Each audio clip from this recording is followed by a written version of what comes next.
Strike! Tell me something I don't know, Ump. Well, unlike that nasty curveball, there aren't any surprises when you finance your next car with Carvana. You get real terms personalized for you right in your strike zone. Really? Steeride! How am I supposed to focus when you're telling me about Carvana? Well, Slugger, you gotta keep your eye on the ball. Just like you can keep an eye on your customized down and monthly car payments. I can customize those? He's out and on his way to finance his next car with Carvana. Visit Carvana.com or download the app to get pre-qualified today. We'll drive you happy at Carvana.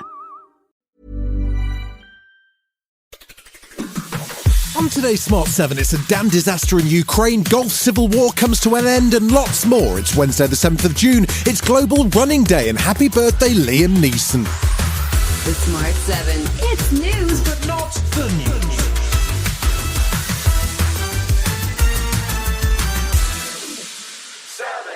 Tuesday morning saw a potential environmental and social disaster unleashed in Ukraine as the Kakhovka dam was blown up. It's left water flooding into the Dnipro River and is set to wipe out up to 80 towns and villages, including the city of Kherson. A major evacuation effort's now underway in Ukraine, and a state of emergency has already been declared in the Kakhovka district. Ukraine's military and NATO have accused Russia of blowing up the dam, and the UK's Foreign Secretary James Cleverly, who's in Ukraine, says enough is enough. We will continue to assess the developing situation, but of course we repeat the best thing that Russia could do now is withdraw their troops immediately. Russia attempted to blame Ukraine for the attack, which also placed the Zaporizhzhia nuclear plant in danger as water from the reservoir was used to cool the reactors. Ukraine's President Zelensky says he's no doubt what happened. It was an absolutely deliberate, prepared explosion. They knew exactly what they were doing. It was mined by the Russian occupiers, and they blew it up. And Ukrainian MP Alexei Goncharenko described the scenes from the ground in Kherson, as well as addressing the environmental impact. At least 150 tons of engine oil from the dam are now in the river. That's a huge ecological catastrophe. The consequences will be for decades. But Russia, they don't care. The chair of the COVID inquiries offered an explanation for her row with the government over what documents should be handed into her investigation. It comes after the government launched a judicial review over her order to the Cabinet Office to hand over Mr Johnson's unredacted WhatsApp messages, diary entries and other documents. Baroness Hallett says it's up to her to decide what's relevant to the COVID inquiry. In my view, it is for the inquiry chair to decide what is relevant or potentially relevant. The Cabinet Office disagrees. They invited me to withdraw the Section 21 notice. I declined. Tory MP Robert Buckland says the chair's entitled to make these requests and that the Cabinet's approach so far has not helped at all. To challenge it in this way potentially risks undermining the chair and creates an unnecessary standoff, which, as you say, gives the impression that somehow the government has something to hide. But I just think this particular approach doesn't help anybody. Labour leader Sir Keir Starmer's vowed to strengthen the role of trade unions if Labour wins the next general election. He addressed the GMB union conference in Brighton to tell them that Labour can restore hope in Britain. The Labour Party can only restore hope in Britain if we once again become the natural home for working people. The focus of his speech was on green energy amid nervousness about Labour's policy of ending new North Sea oil and gas licences. GMB union leader Gary Smith says transition to green technologies is possible but needs to be done cautiously. What we need is a managed decline, not a cliff edge. And my worry for Labour is that they're not going to get listened to by ordinary people. People are worried about energy bills. They're rightly worried about energy security. And as I say, good, effective leaders listen.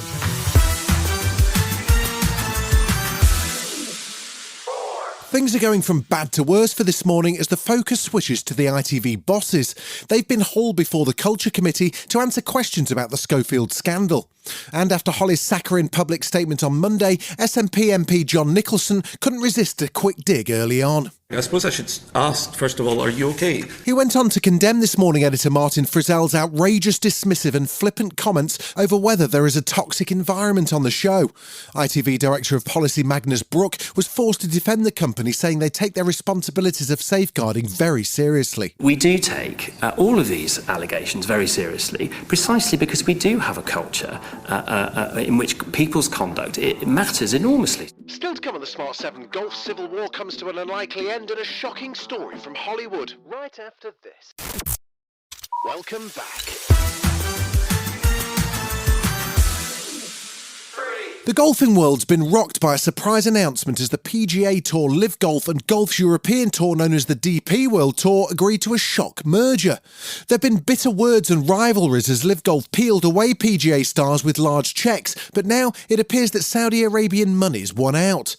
As part of the settlement, all of the outstanding litigation's been binned and presumably Live players will once again be eligible for the Ryder Cup. Golf journalist and star of Netflix's Full Swing, Dan Rappaport, gave his reaction to the news. Golf was never big enough for two warring entities. You were never going to be able to have two proper leagues that were flourishing. So something was always going to resolve this problem. We thought it might be Live Golf going away, and that's what the PGA Tour, I think, thought they were going to do. I think they thought, we come down with these bans, we add these designated events, we add all this money, and Live will go away. Well, the Saudis have unlimited money. Elle Fanning's been getting candid about the highs and lows of Hollywood after finding fame as a child star. The Super 8 actress opened up on the annual THR Comedy Actress Roundtable about being sexualised by the industry. She shocked the other actresses around the table, including Cheryl Lee Ralph, Natasha Lyonne and Jenny Ortega, with a brutal story about a rejection she got at just 16 years old. I was 16. I was literally 16 years old. And this person said, oh, she didn't get the father-daughter road trip comedy because she's unf***able. I was like, at 16. At 16. Yes. And I'm like, I laugh at it now. I'm like, what a disgusting pig.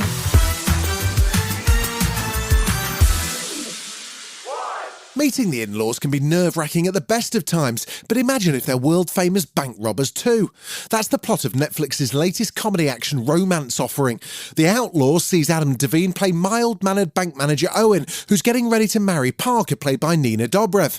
When he finally meets her parents, Billy and Lily, played by Pierce Brosnan and Ellen Barkin, excitement turns to concern that they may just be the infamous Ghost Bandits.